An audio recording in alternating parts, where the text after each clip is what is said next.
Assalamualaikum warahmatullahi wabarakatuh.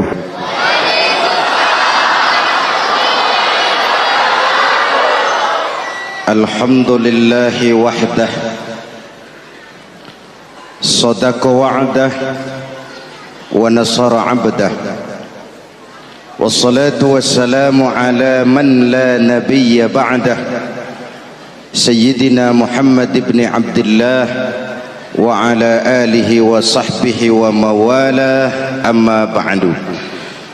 Saudara-saudara kaum muslimin yang saya cintai, perjalanan waktu telah mengantarkan kita memasuki Ramadan. Kata orang, jauh berjalan banyak dilihat, dan pengalaman adalah guru yang paling bijaksana. Kalau ibadah Ramadan kita berhasil, maka kita yang malam ini pasti bukan kita sebulan yang lalu. Kita yang malam ini adalah kita yang telah ditempa, digojlok, digembleng oleh kawah candra di mukanya Ramadan. Dan setelah perjalanan panjang, perjuangan mengendalikan diri dan menahan nafsu, kita akan merayakan Idul Fitri. Apa yang harus kita laksanakan?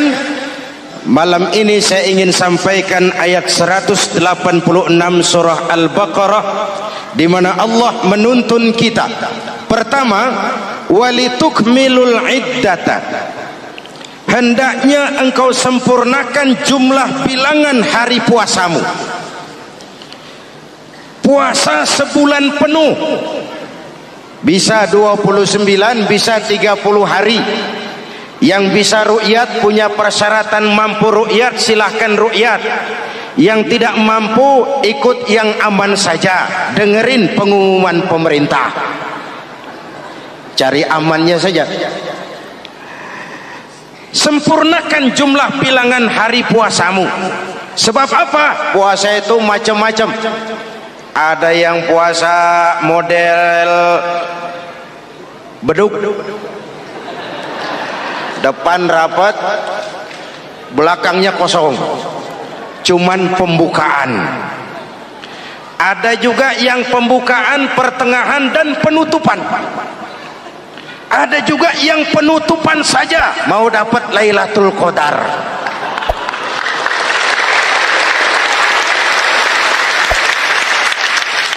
Allah berpesan, walitukmilul iddata, sempurnakan jumlah bilangan hari puasamu.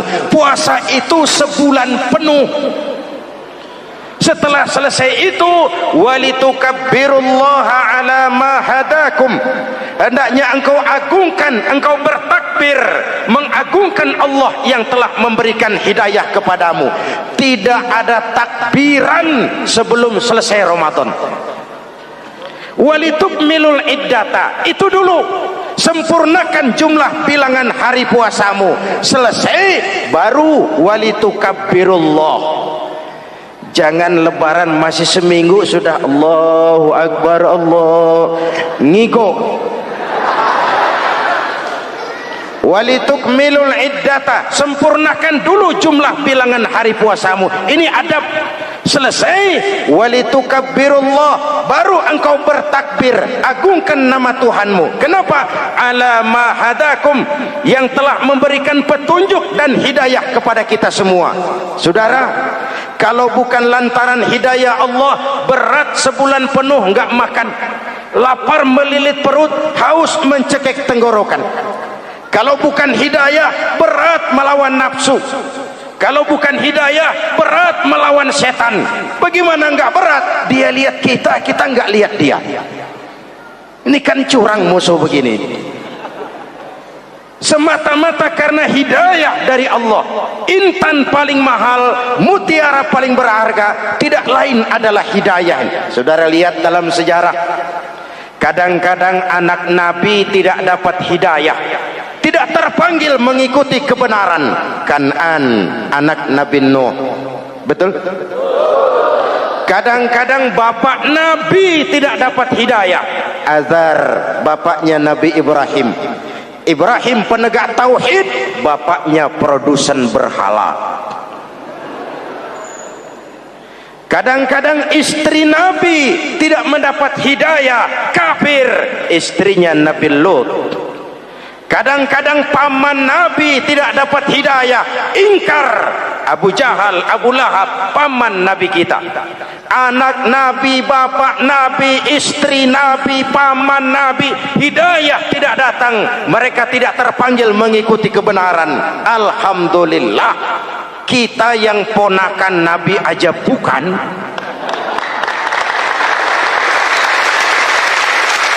Kita diberikan hidayah. Dengan bekal hidayah itulah kita masuki nuansa Ramadan. Berjuang melawan nafsu, membina takwa, melatih ridha, dengan lapar melilit perut, dengan haus mencekik tenggorokan. Allahumma lakasumtu, Tuhan, untuk Engkau saya laksanakan ibadah ini. Oleh karena itu, jaga hidayah ini baik-baik, karena dia merupakan intan paling mahal, mutiara paling berharga dalam kehidupan kita. Diberikan kita kedudukan yang tinggi, alhamdulillah. Diberikan kita harta yang banyak, alhamdulillah. Tapi itu semua belum ada artinya ketimbang yang bernama hidayah. Maka hidayah inilah yang harus kita jaga baik-baik. Hidayah inilah yang harus kita pelihara. Kita bertakbir kepada Allah, mengagungkan nama Allah yang telah memberikan hidayah kepada kita. Kalau tidak lantaran hidayah, berat melaksanakan ibadah puasa sebulan suntuk. Dengan ibadah Ramadan, kita melakukan pemutihan vertikal. Orang yang keluar dari Ramadan dengan ibadah benar seperti bayi baru dilahirkan oleh ibunya, tidak punya dosa kepada Allah. Idul Fitri, kembali kepada fitrah. Tapi kan kita tidak cuma punya dosa vertikal, kita juga punya dosa horizontal. Kita tidak cuma berdosa kepada Allah, kita juga sering salah kepada sesama manusia. Betul? Inilah momen lebaran itu. Dosa kepada Allah, taubat langsung kepadanya, sonder calo. Dosa kepada sesama manusia, saling memaafkan. Sebab apa? Satu hadis meriwayatkan, selesai sholat id, sahabat mendengar Rasul mengucapkan amin sampai 3 kali. Amin, amin, amin. Heran sahabat, gak ada angin, gak ada hujan, amin 3 kali ya Rasul, ada apa? Kamu nggak tahu? Nggak tahu. Barusan selesai sholat, malaikat Jibril turun. Lalu, Muhammad, saya mau berdoa kepada Allah, mau kamu aminkan? Silakan Jibril, berdoalah, saya akan mengaminkan. Jibril berdoa, Rasulullah amin. Doanya 3 macam permohonan, Nabi 3 kali mengucapkan amin. Kalau malaikat Jibril yang doa, Nabi yang mengaminkan. Kalau bahasa Inggris, ilokan. Ilokan nih doa meleset. Apa iya? Ma iya? Apa doanya? Pertama, ya Allah, hari ini 1 Syawal, doa malaikat Jibril, saya mohon kepadamu, jangan engkau terima puasa dan ibadahnya anak yang durhaka kepada ibu bapaknya. Rasulullah mengucapkan amin. Jelas? Belum tentu memang setiap kita orang tua, tapi pasti setiap kita anak.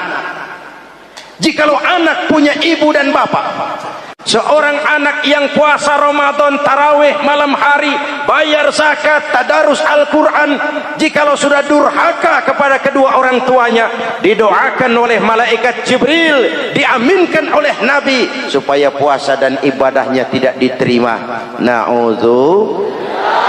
Maka selesai sholat Idul Fitri, tugas yang paling utama minta ridho ibu dan bapak. Satu.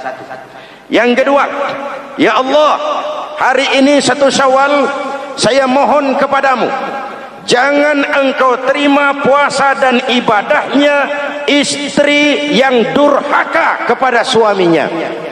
Rasulullah mengucapkan amin. Jangan engkau terima puasa dan ibadahnya istri yang durhaka kepada suaminya. Ibu-ibu tanya, Pak, kalau suami yang durhaka sama istrinya bagaimana, Pak? Nah, ibu-ibu, Rasulullah tidak menjelaskan itu.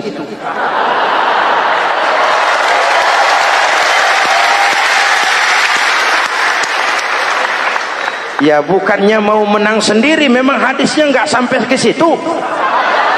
Cuma nanti di akhirat yang akan disidang habis-habisan, dimintai pertanggungan jawab tentang rumah tangganya adalah suami, bukan istri. Nah, istri itu swarga manut, neraka katut.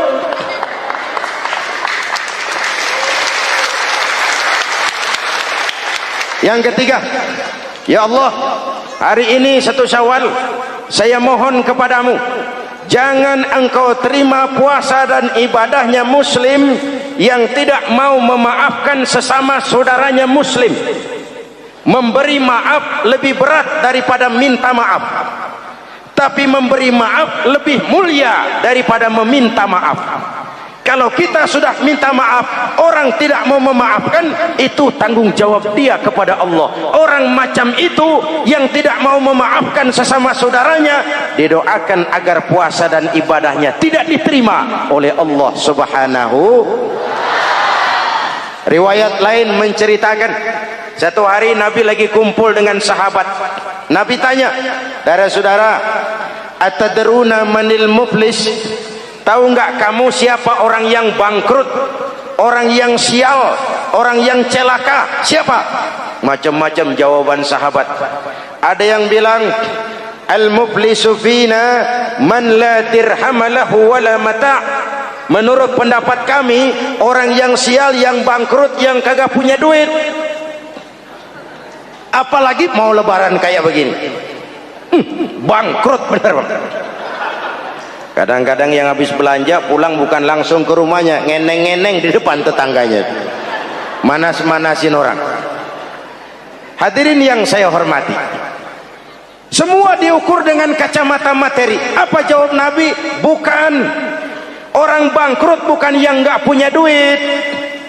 Orang bangkrut itu orang yang nanti di hari kiamat datang menghadap Allah dengan membawa pahala solat, pahala zakat, pahala puasa, karena di dunia rajin ibadah. Cuman sayang, di sisi lain dia datang bawa dosa karena pernah nyaci maki orang, pernah fitnah orang, pernah makan harta orang dengan cara yang zolim, pernah mengalirkan darah orang dengan cara yang tidak benar. Enak dia setor, Tuhan lapor, ini pahala sholat saya, ini pahala puasa saya, ini pahala zakat saya mau ke surga. Datang orang, ntar dulu Tuhan, sabar. Ini orang memang di dunia rajin puasa, tapi saya pernah dicaci maki, lidahnya kotor, omongannya tajam, hancur hati saya oleh ucapannya. Panggil, sini mas. Benar ini orang pernah kamu caci maki, kamu lontarkan kata-kata pedih dan kotor, kasar. Iya, siniin pahala sholatmu, kasihin orang yang kau caci maki, kasihin. Selesai, berangkat lagi, datang lagi orang. Sebentar Tuhan, dia memang di dunia bayar zakat, tapi dia pernah makan harta orang dengan cara yang zalim, makan harta yatim. Jadi pengurus yatim, yatimnya lapar, pengurusnya yang pada kenyang.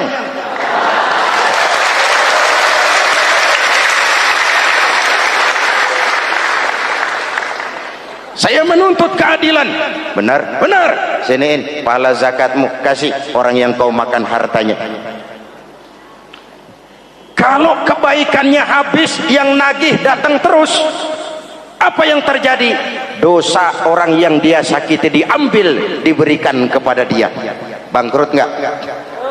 Pahala dipretelin, dosa dikasih. Modal boros, tagihan utang datang terus. Bangkrut bin bangpak alias sial dangkalan. Tahu sial dangkalan? Itu namanya udah jatuh ketiban ember. Jatuhnya sakit, ketiban embernya bonyok. Kita tidak ingin jadi manusia yang rugi dan bangkrut. Karena itu, jikalau ibadah Ramadan memperbaiki hubungan kita kepada Allah, maka Idul Fitri dengan silaturahmi lebarannya memperbaiki hubungan antar sesama manusia, agar kita jangan termasuk golongan orang-orang yang bangkrut. Karena cuma baik hubungannya kepada Allah, tapi tidak baik hubungannya dengan sesama manusia. Ada orang yang pernah difitnah, ada orang yang pernah dicaci maki, ada orang yang pernah dijelek-jelekin, ada orang yang hartanya dia makan dengan cara yang zalim, ada orang yang dia alirkan darahnya, dia bunuh tanpa alasan yang benar. Itu semua akan jadi bebannya di akhirat nanti. Kalau dia menyangkut hakul adami, hak-hak manusia, maka kita harus minta maaf kepada yang bersangkutan. Rasul mengajarkan, ma min muslimaini yaltaqiyani fayatasafahani illa ghafarallahu dzunubahuma. Apabila dua orang Islam bertemu lalu bersalam-salaman, Allah hapuskan dosa yang terjadi di antara kedua orang itu. Jadi baik hubungan kita kepada Allah, jalur hablum minallah, dan baik juga hubungan kita dengan sesama manusia, hablum minan nas. Keduanya ternyata saling berkaitan. Saudara hadirin yang saya cintai, dengan begitu kita berusaha memperbaiki hablum minallah dan sisi lain hablum minan nas, agar kita tidak menjadi orang yang bangkrut di akhirat nanti. Bapak Ibu, saudara-saudara kaum muslimin yang berbahagia, memanfaatkan momentum Idul Fitri dalam kondisi negara kita sekarang ini. Indonesia kita ini kan masih sakit, betul? Multi krisis. Mula-mula kita ini kena krisis moneter, rupiah anjlok, dolar naik ke langit, sampai pernah April 97 dolar mencapai 17 ribuan dari 2.500. Apa enggak kolab? Itu pasti bukan mainan rakyat kecil. Mereka yang dapat kredit BLBI rame-rame borong dolar.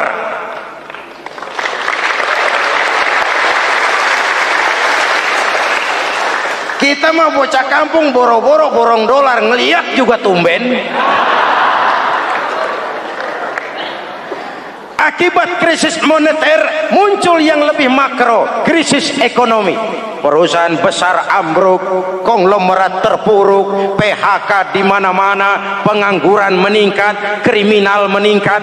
Seiring dengan itu muncul yang lebih parah, krisis kepercayaan.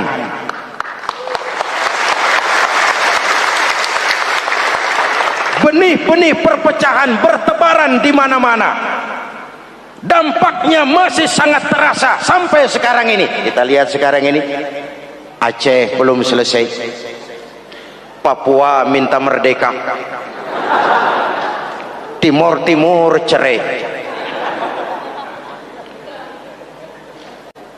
Dalam kondisi seperti inilah momentum Idul Fitri harus jadi lem perekat yang menjaga keutuhan kita. Sampai Rasulullah berpesan, ini 3 pesan utama beliau yang saya sampaikan malam ini. Pertama, silman qata'ak, bersilaturahmilah kau kepada orang yang marah denganmu. Kalau orang baik kita baik lagi, pantas, memang mestinya begitu. Tapi bersilaturahmilah kepada orang yang marah denganmu.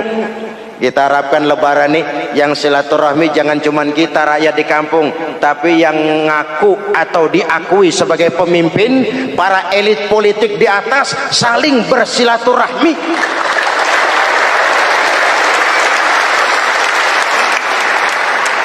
Kalau mereka rukun di atas, kita di bawah ngelihatnya enak. Betul? Tidak ada orang akan di atas kalau tidak disokong dari bawah. Kita ini seperti rumah, walaupun genteng di atas, nggak boleh genteng ngomong seenaknya. Genteng ngomong sama tiang, saudara tiang, kamu enak, saya setengah mati. Hujan kehujanan, panas kepanasan. Kadang-kadang anak-anak nakal saya disambitin. Kata genteng. Yang jadi tiang ngomong, teng. Kata tiang, ngomong jangan sembarangan, teng. Kamu kira kamu bisa nongkrong di atas, itu gara-gara siapa, teng? Kan saya sokong dari bawah, kata tiang. Kalau saya miring, kamu ambruk, teng. Kamu jadi pejabat tinggi, kamu jadi anggota DPR, kamu jadi anggota MPR, kami rakyat yang angkat.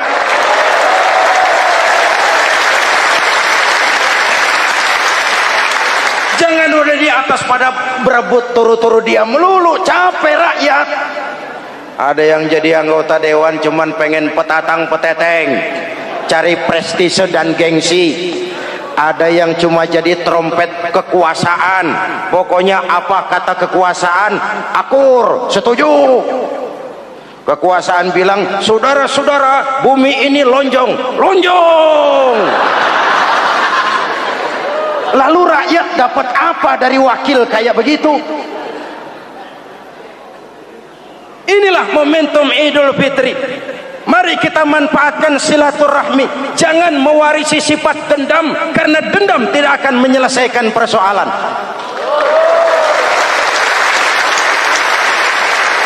Ini ada warisan sejarah yang enggak sehat. Di zaman Bung Karno, sampai Bung Karno jadi presiden seumur hidup, Bung Karno dikenal sebagai tokoh revolusioner. Enggak sepaham sama Bung Karno, cepat-cepat dianggap ini kontra revolusi. PKI berontak, Bung Karno jatuh, muncul orde baru. Bung Karno disebut orde lama. Yang enggak cocok sama orde baru, wah itu orang orde lama. Lalu reformasi, orde baru lengser, jadi lagi alat yang nggak cocok sama golongannya. Oh, itu orang orde baru. Kapan selesai urusan? Kalau kita terjebak dengan budaya dendam, naik ini babat itu, naik itu sikat ini, kapan mau selesai? Rasulullah lahir di Mekah, perjuangannya dihambat, dicaci maki, dilontari kotoran onta, sahabatnya dibantai, diancam mau dibunuh, hijrah ke Madinah. Setelah di Madinah jadi besar, tentaranya kuat, pengikutnya banyak, pasukannya hebat. Satu saat beliau masuk kembali ke kota Mekah dengan kekuatan full, tentara yang gagah, Quraisy pucar kacir. Ini nih Muhammad yang dulu kita caci maki, yang dulu kita ancam mau kita bunuh, yang kita usir, sekarang dia masuk dengan tentaranya yang hebat. Kalau dia menuntut balas, habis kita sekarang ini. Apa jawab Nabi? Beliau turun dari punggung onta, lalu pidato dengan tawadu. Saudara-saudara, al-yauma yaumul marhamah. Ini hari yang penuh kasih sayang. Walaupun dulu kau usir aku dari sini, kau sambiti aku, kau bantai pengikutku, aku datang bukan membalas dendam. Ini hari yang penuh kasih sayang. Tidak akan ada pertumpahan darah. Yang masuk Masjidil Haram aman, yang masuk rumah Abu Sufyan aman. Dihormatinya ketokohan Abu Sufyan di depan pengikutnya. Ini akhlak. Kenapa orang macam Mandela lebih bisa mencontoh Rasul daripada kita? Mandela yang 27 tahun mendekam dalam penjara, dia keluar tanpa bawa benih-benih dendam. Dia satukan Afrika Selatan, dia bimbing Afrika Selatan menuju kejayaan dan kemajuan. Kenapa Mandela yang tidak kenal Pancasila bisa lebih mencontoh akhlak Rasul ketimbang kita yang katanya orang-orang pengikut sunnah? Saya khawatir. Ya bukan berarti saya tidak setuju, hukum harus tetap ditegakkan. Tapi kalau terus cari kambing hitam, kambing hitam, kambing hitam, kapan kita dewasa? Semua usut, semua saya khawatir nanti pun satu saat Nabi Adam bakal diusut. Kenapa dia makan buah khuldi, kita jadi keleleran di Lebak Bulus begini? Kalau enggak kan kita masih di surga aja. Mari kita dewasa, mari introspeksi. Silman qata'ak. Mudah-mudahan nanti lebaran kita pengen lihat nih, kalau yang di atas sudah pada satu, kita yang di bawah enak. Tapi kalau memang pada ribut juga, kita yang di bawah jangan ikut-ikutan. Nonton aja, nonton. Giliran rame tepuk tangan. Oh, namanya elit susah ditebak. Nih hari dia berebut beda pendapat, ntar malam dia makan bareng. Kita di bawah udah kedongan ngasa golok. Kan berapa urusan? Sekarang udah nggak zamannya ngerahin masa. Sekarang adu argumen, biar rakyat tentukan mana yang lebih pantas. Hadirin yang saya hormati, silman qata'ak, bersilaturahmilah kepada orang yang marah denganmu. Momentum Idul Fitri harus meredam keberingasan, harus mencuatkan semangat persatuan dan kesatuan. Udah capek kita diobok-obok.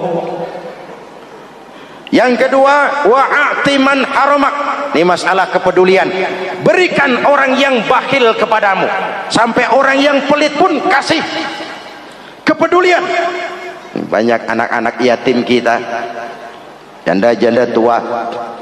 Kalau yang muda sih nggak usah dipikirin, dewan penyantunnya udah banyak aja. Orang-orang jompo, mungkin baju kita sudah kurang berharga di lemari kita, tapi sangat berharga ketika kita berikan kepada orang lain. Berbagi rasa. Jangan ada yang lapar di samping yang senyum, jangan ada yang menangis di samping yang tertawa. Hadirin yang ketiga, wa'fu amman zalamak. Maafkan orang yang berlaku zalim kepada dirimu. Maafkan orang yang berlaku zalim. Jangan mewarisi sifat dendam, karena Ramadan sudah melatih kita. Tidak akan menyelesaikan persoalan. Dengan semangat ini, maka persatuan, kesatuan, kerukunan dan kekompakan akan lebih mudah kita wujudkan. Kita ingin Indonesia esok lebih baik daripada sekarang ini. Amin. Dan tentu saja kita berharap banyak dari para pemimpin-pemimpin kita. Semoga lebih bersikap sebagai negarawan, bukan hanya sebagai politisi. Karena jujur saya ingin berkata, reformasi memang telah melahirkan politisi, tapi belum banyak melahirkan negarawan. Negarawan adalah orang yang ngayomi seluruh rakyat. Sekarang rakyat cuma di atas namakan, biar banyak banget. Kalau tidak mendukung dia, dianggap bukan rakyat. Biar dikit banget, kalau pendukungnya, itulah rakyat sejati. Ini pemimpin model apa kayak begini?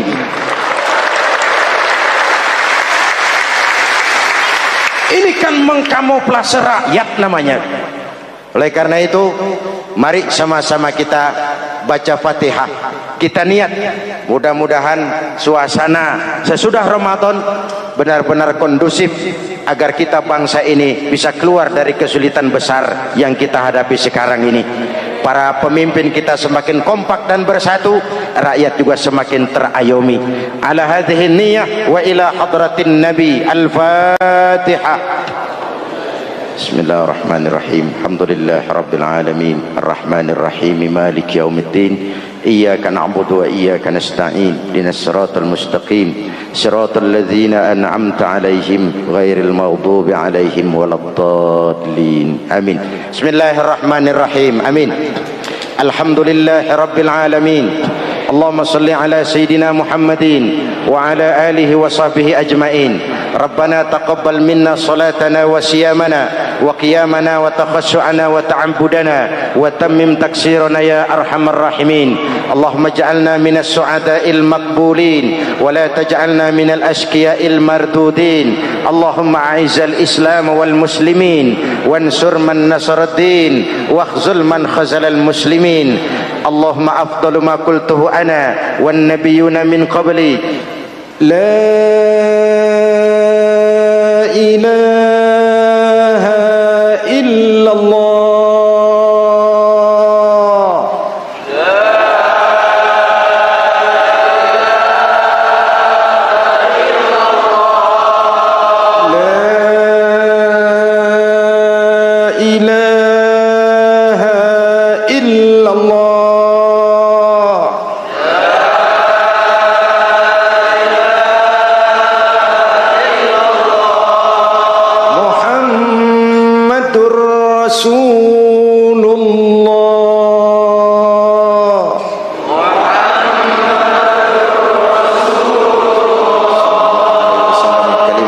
mahajjatin 'alaiha nahya wa 'alaiha namut wa 'alaiha nub'asu insyaallah minal aminin birahmatika ya arhamar rahimin. Usikum wa nafsi bitaqwallah. Wassalamu alaikum warahmatullahi wabarakatuh. Assalamualaikum warahmatullahi wabarakatuh.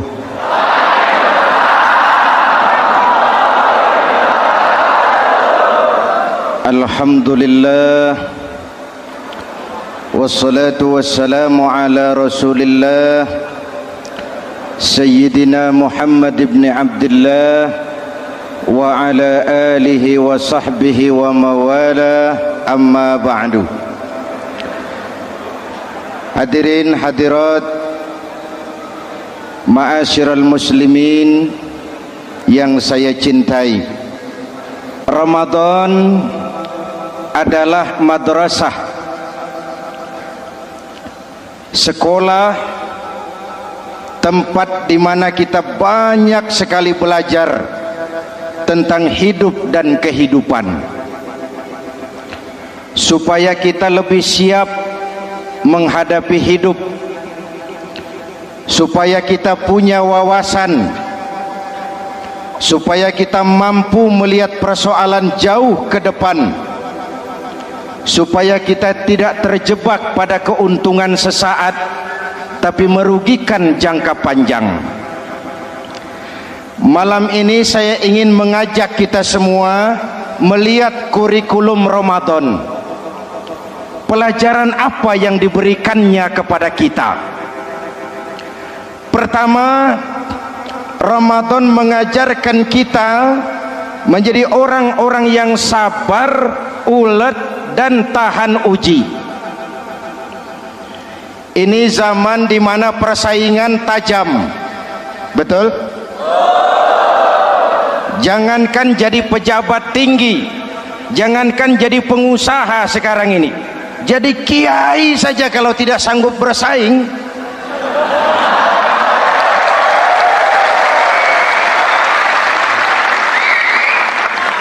ini bahasa kasar tapi jujur, karena orang sekarang hidup di zaman banyak pilihan.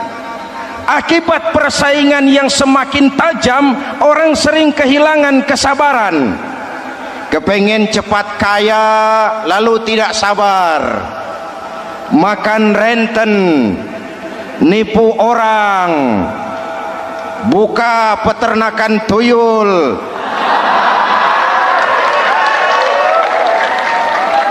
korupsi. Sekarang ini kan lagi santer Bulog Gate jilid 2. Rupanya memang tajam uang Bulog itu. Bulog sudah memakan salah seorang mantan ketuanya, berdoa Amang. Bulog sudah memakan seorang presiden. Sekarang Bulog sedang mengarah kepada ketua DPR. Kita lihat hasilnya.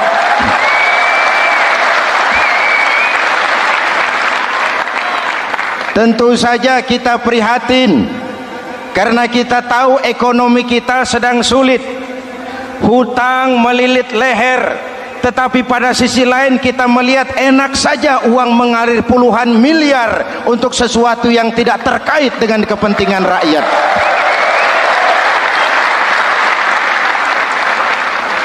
Karena itu puasa mendidik kita sabar, biar lapar melilit perut, biar haus mencekik tenggorokan. Kalau maghrib belum datang, jangan sentuh makanan, jangan ambil minuman, sabar. Betul? Ada waktunya. Lalu lintas itu macet karena kendaraan besar tidak mau ngalah, kendaraan kecil tidak tahu diri. Betul? Antrian di pasar kacau karena yang sudah dapat nggak mau minggir, yang di belakang dorong-dorong. Betul? Dimanapun antrian kacau, Bung. Kalau yang sudah dapat mau dapat lagi, yang nunggu kelamaan, akhirnya dorong-dorongan, kacaulah kehidupan sosial. Puasa melatih kita sabar, Karena sebagai bangsa kita punya latar belakang sejarah. Kita ini bangsa yang ditempa oleh segala macam kesulitan. Kita 350 tahun dijajah Belanda, sulit. Setelah merdeka kita dirongrong oleh berbagai macam pemberontakan, susah. Lalu PKI berontak, susah lagi. Lalu berdiri Orde Baru, lama, susah lagi. Orde Baru selesai, muncul reformasi, masih susah juga. Kita bangsa yang ditempa oleh kesulitan, bangsa yang tahan bantingan, bukan bangsa yang cengeng. Karena itu mari kita menjadi diri kita. Kita akan gagal kalau kita mau jadi orang lain. Kita akan gagal kalau kita hidup di bawah bayang-bayang orang lain. Jadilah kita diri kita sendiri. Sabar, ulet, dan tahan uji. Inilah kurikulum pertama dari pelaksanaan ibadah puasa. Sehingga dengan dibekali sifat sabar, kita bisa mengendalikan diri. Manusia hebatnya ya. Ayo kita banding-bandingkan malaikat, binatang, manusia. Malaikat tidak diberi nafsu, hanya diberi akal. Kalau malaikat tidak pernah salah, wajar. Jibril nggak pernah korupsi ayat. Ini ada ayat bagus, saya pakai sendiri saja ini. Tidak. Malaikat maut tidak pernah salah address mencabut nyawa orang yang belum waktunya mati, tidak pernah. Dan itu wajar. Malaikat makhluk tanpa alternatif, secara instingtif dia diciptakan untuk taat. Sebaliknya binatang diberi otak tapi tidak diberi akal. Binatang hanya diberi nafsu. Kalau binatang tiap hari salah, wajar. Ayam kalau sudah datang syahwatnya tidak usah menoleh, ini banyak orang apa tidak, betul. Kuda keliling kota tidak pakai celana, tenang saja, betul. Dan wajar, namanya juga binatang. Sedangkan manusia diberikan akal dan diberikan nafsu. Tiap hari terjadi perjuangan. Kadang akal menang, kadang nafsu yang menang. Ketika akal menang, kita lebih tinggi dari malaikat. Ketika nafsu yang menang, kita lebih rendah daripada binatang. Hadirin yang saya cintai, itu pelajaran pertama, sabar, ulet, tahan uji. Lalu pelajaran yang kedua, melahirkan sikap istiqamah, punya stabilitas temperatur batin, istilah sekarang. Soal istiqomah ini saya tidak akan menjelaskan pengertiannya, saya mau cerita saja. Mau dengar nggak? Ini tentang istiqomah. Dalam satu pertempuran, Jenderal Salahuddin Al-Ayyubi bersama tentaranya, tentara Islam, pernah mengalami kekalahan. Karena kalah, banyak yang ditahan jadi tawanan orang-orang kafir, beberapa perwira dan banyak ofsir. Tercatatlah ada 3 orang ofsir jadi tawanan raja kafir ini. Satu hari raja kafir musyawarah dengan perdana menterinya. Perdana menteri, saya tuan raja, ini tawanan Islam ini enaknya diapain? Kalau enaknya sih dibunuh saja tuan raja, selesai urusan. Soal bunuh sih gampang perdana menteri.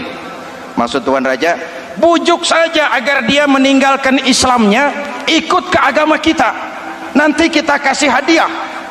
Begitu? Iya, baiklah. Besok saya sidang 3-3-nya. Besoknya ini 3 ofsir disidang di tempat terbuka langsung oleh perdana menteri. Mula-mula dipanggil ofsir pertama. Ofsir pertama, ya perdana menteri, sini. Baik. Kamu tahu kamu siapa? Tahu. Siapa kamu? Tawanan? Iya, kalau tawanan bisa diatur kan? Diatur bagaimana? Kamu mau nggak ikut saya bersama Tuan Raja meninggalkan Islam agamamu, mengkhianati saudara-saudaramu sebangsa, setanah air, sekeyakinan? Ikut dengan saya, tinggalkan Islam. Nanti kamu akan saya angkat jadi pejabat tinggi, gaji cukup, rumah cukup, kendaraan cukup, istri cukup. Tapi kalau kamu menolak, kamu akan saya bunuh.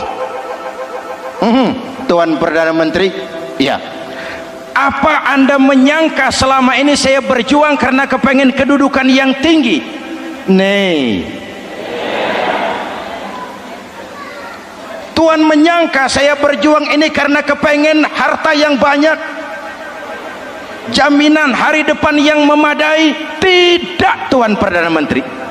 Saya tinggalkan keluarga, kampung halaman, sanak famili, handai taulan.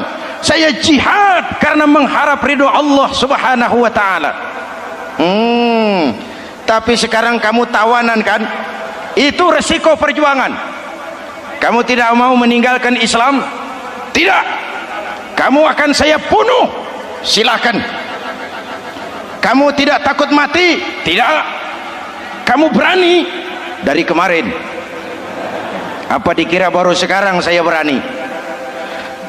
Tuan Perdana Menteri, saya berharap memang saat-saat seperti ini bisa saya temukan. Ibadah saya sedikit, sholat saya kurang, puasa saya kurang. Barangkali dengan jihad saya bersimbah darah, mati di tangan Tuhan, Allah akan mengampuni dosa-dosa saya dan saya dapat tiket untuk mencapai keridhaannya.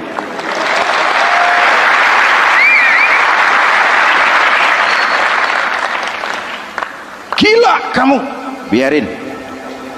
Kalau ini Tuan anggap gila, saya bisa berbuat lebih gila dari ini.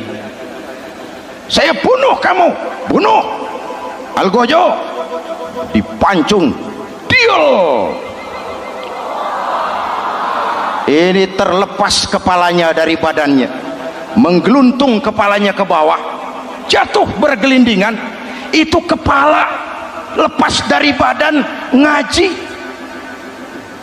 baca ayat Quran, sampai Perdana Menteri bingung. Minggir, ini ada kepala ngaji. Ayatnya yang dibaca, ya ayyatuhan nafsul mutmainnah irji'i ila rabbiki radiyatan mardiyah. Wahai jiwa yang tenang, kembalilah kepada Allah dengan diridhoi, masuklah ke dalam golongan hamba-hambaku dan masuklah ke dalam surgaku. Matanya terpejam rapat, bibirnya tersenyum, dia gugur sebagai syahid karena membela keyakinan. Dia istiqamah, tidak goyah oleh tawaran jabatan dan kedudukan yang tinggi.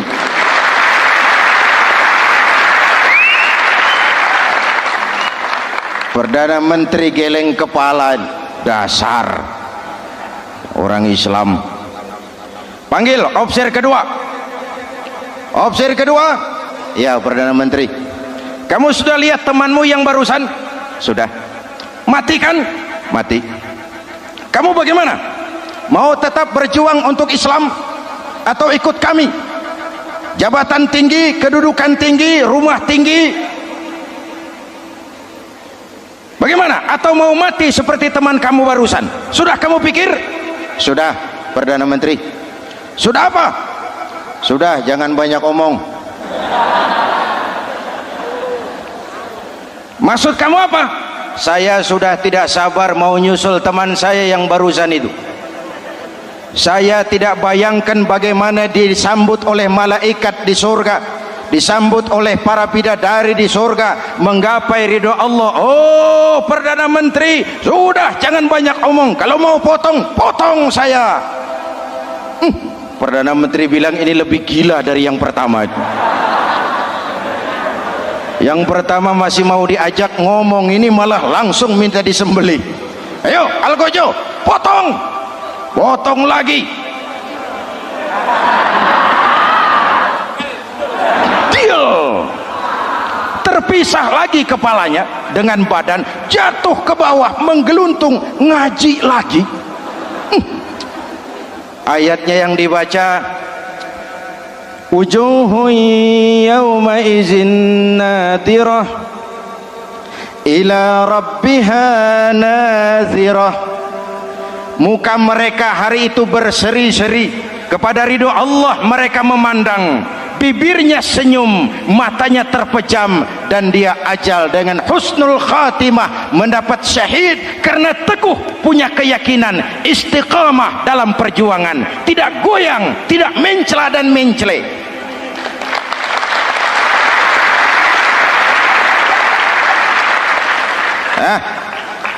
Opsi ketiga, sini. Yap, siap Perdana Menteri. Kamu sudah lihat nasib dua orang teman kamu? Sudah. Mati kan? Mati. Kamu mau seperti dia? Oh, tidak Perdana Menteri. Saya tidak mau mati. Daripada mati kan lebih baik hidup. Kamu mau ikut saya? Mau Perdana Menteri? Mau. Gaji besar, rumah besar, kendaraan besar, istri.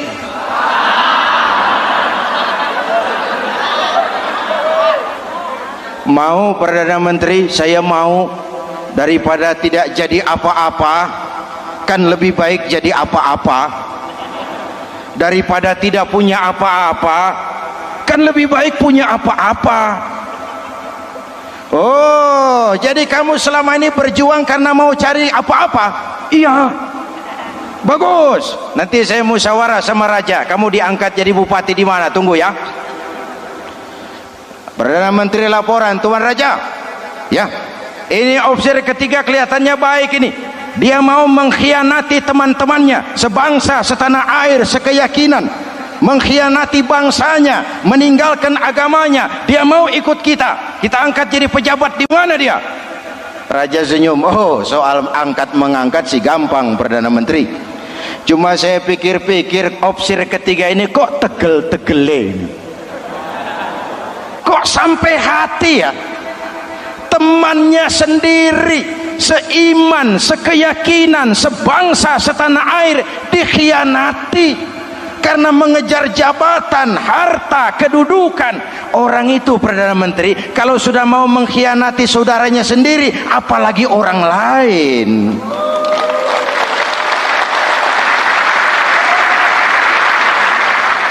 Ini opsi ketiga, ini opsi bejat. Anda bayangkan temannya sendiri dikhianati, nanti kalau ada kesempatan kita ditikam dari belakang. Jadi bagaimana Tuan Raja? Malah kalau saya lihat yang dua yang sudah mati itu orang hebat Perdana Menteri, punya pendirian, istiqamah. Malah kalau bisa yang dua itu dihidupin lagi. Loh, dihidupin bagaimana Tuan Raja, sudah kadung mati. Jadi bagaimana ya opsi ketiga ini? Bunuh, bunuh, bunuh. Buat apa piara benalu jadi duri di kaki nanti? Bunuh. Baik, Perdana Menteri kembali. Opsi ketiga, siap Perdana Menteri. Saya jadi bupati di mana? Bupati, modar sampean. Loh, saya mau dibunuh. Bunuh. Katanya kalau ikut agama Tuan, meninggalkan agama kami, saya akan jadi pejabat tinggi. Kamu opsi bejat, kamu tidak punya pendirian, saudaramu sendiri seagama kamu khianati, apalagi orang lain, potongan kayak kamu jadi pejabat, rusak negara ini.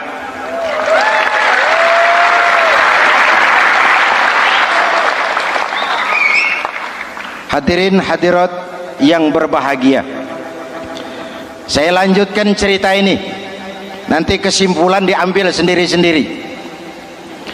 Jadi saya mau dibunuh Tuan Perdana Menteri. Ya, kamu mau dibunuh. Tidak jadi pejabat? Tidak. Kamu bejat. Bejat kok mau jadi pejabat?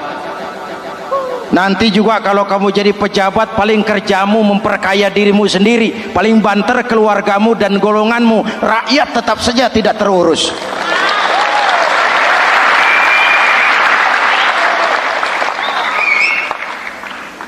Paling-paling kamu kalau sudah jadi pejabat tinggi, kerjamu cuma membuka, meresmikan, berkunjung,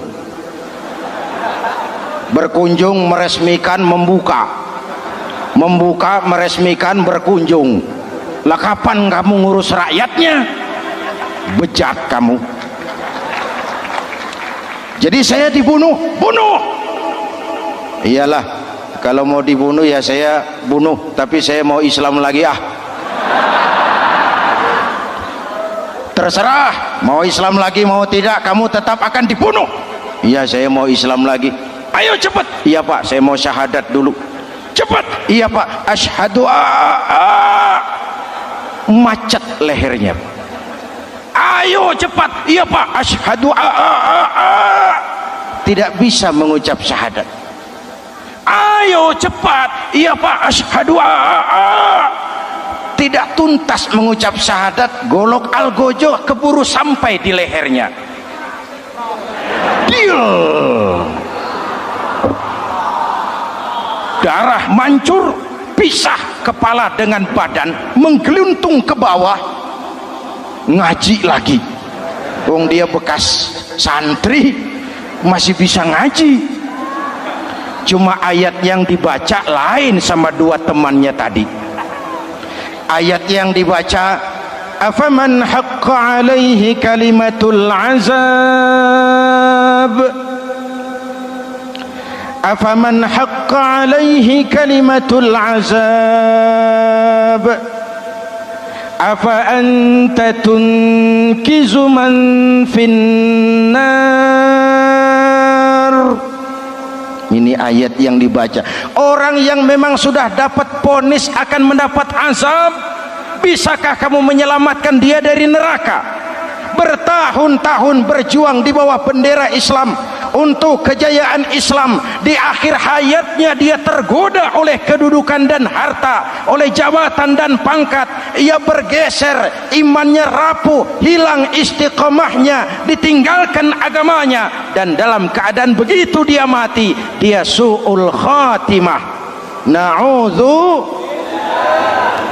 Hadirin, apa guna saya ungkapkan ini? Mari kita belajar, perlu stabilitas temperatur batin. Saya sering katakan, berapa banyak orang waktu di bawah teriak-teriak berantas korupsi, ganyang korupsi, sikat korupsi, cuma karena belum dapat kesempatan.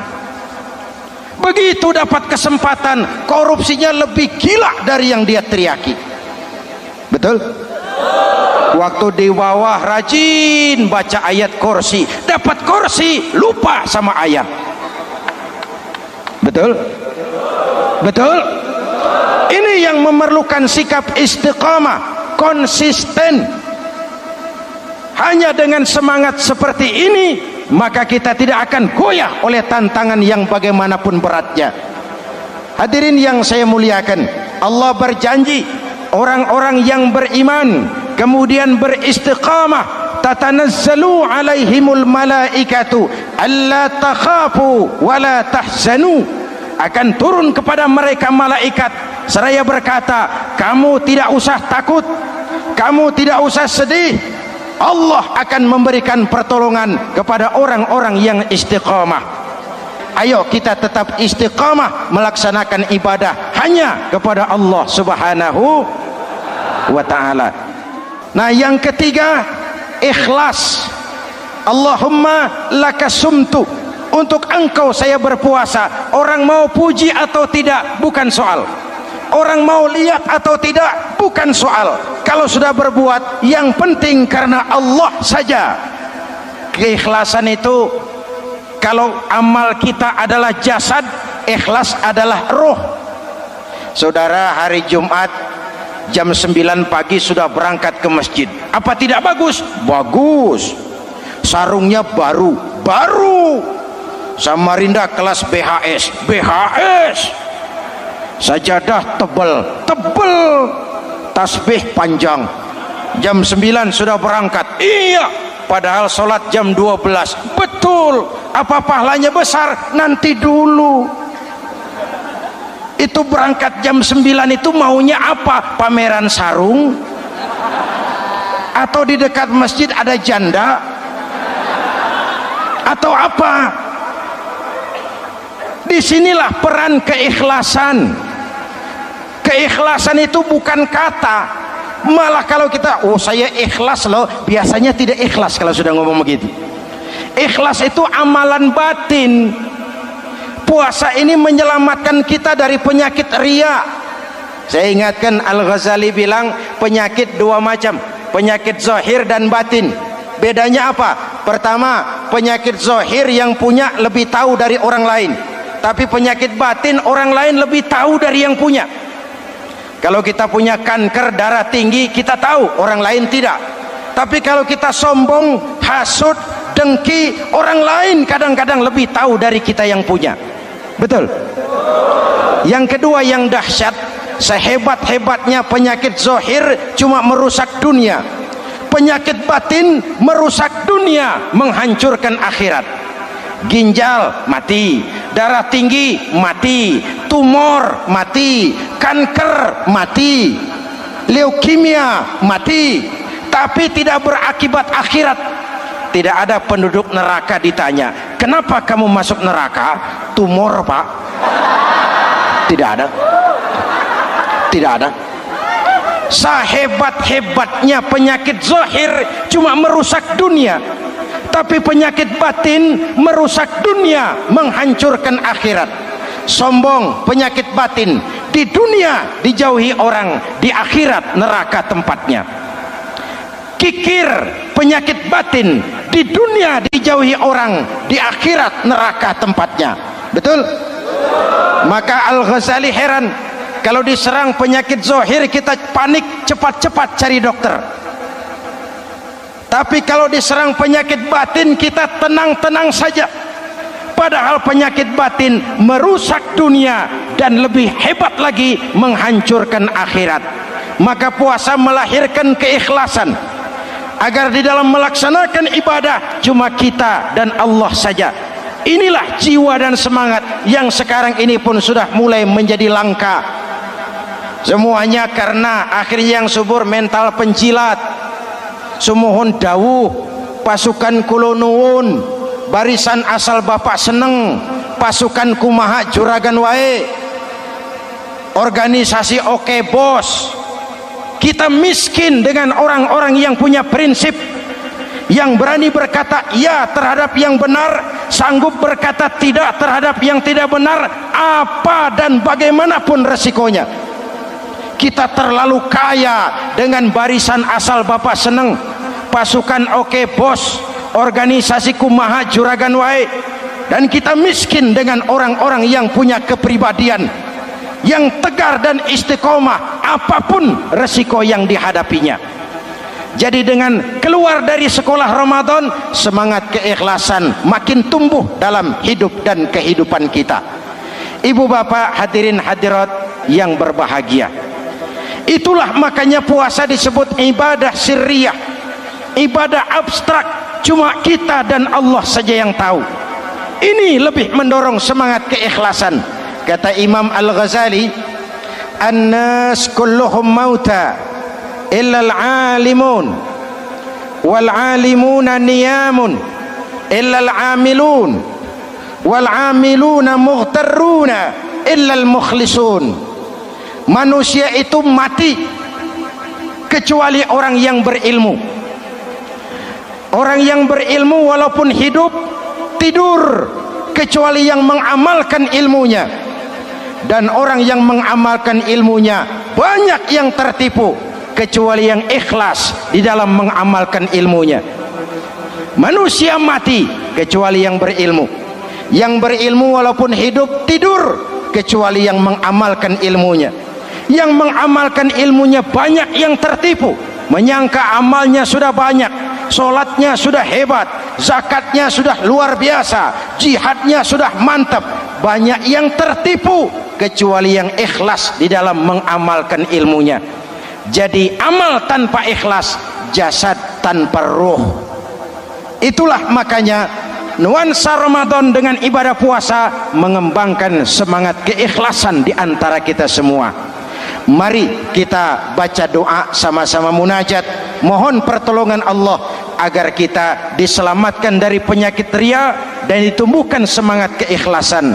Ala hadhihi niyyah wa ila hadratin nabi. Al-Fatihah. Bismillahirrahmanirrahim. Alhamdulillahirabbil alamin. Arrahmanirrahim. Maliki yaumiddin. Iyyaka na'budu wa iyyaka nasta'in. Ihdinas siratal mustaqim. Siratal ladzina an'amta 'alaihim ghairil maghdubi 'alaihim waladdallin. Amin. Bismillahirrahmanirrahim. Amin. Alhamdulillahirabbil alamin. Allahumma salli wa sallim wa barik ala sayyidina Muhammadin wa ala alihi wa sahbihi ajma'in. Allahumma ja'al jam'ana hadha jam'an marhuma wa tafarruqana min ba'dihi tafarruqan ma'suma. Allahumma ja'al jam'ana hadha jam'an mashkura wa tafarruqana min ba'dihi tafarruqan maghfura. Allahumma ja'alna minas su'ada'il maqbulin wa la taj'alna minal ashqiya'il mardudin. Rabbana taqabbal minna salatana wa siyamana wa qiyamana wa takhashu'ana wa ta'abbudana wa tadarru'ana wa tammim taqsirana birahmatika ya arhamar rahimin. Allahumma aslih man fi salahihi salahul muslimin. Allahumma ahlik man fi halakihi salahul muslimin. Ya Allah, dengan sepenuh perasaan dan pengharapan, dengan segala keremahan dan kerendahan, kami bermohon kepadamu, berikan kami kekuatan zahir dan batin, berikan kami kesabaran dan ketabahan, sikap istiqamah dalam mengarungi hidup yang penuh ujian ini. Karuniakan kepada kami pemimpin-pemimpin yang takut kepadamu dan sayang kepada kami. Rabbana hablana min azwajina dhurriyyatina qurrata a'yun waj'alna lil muttaqina imama.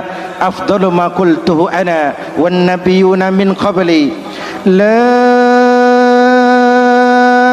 ilaha illallah.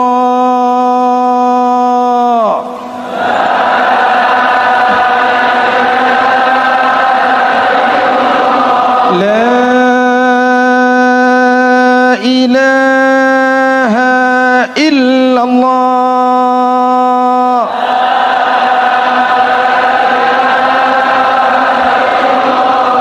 Muhammadur Rasulullah.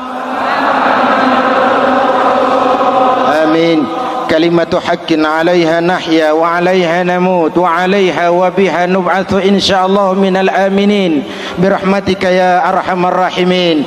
Sallallahu ala sayyidina Muhammadin wa ala alihi wa sahbihi ajma'in. Hana rabbika rabbil izzati amma yasifun. Salamun alal mursalin walhamdulillahi rabbil alamin. Assalamualaikum warahmatullahi wabarakatuh.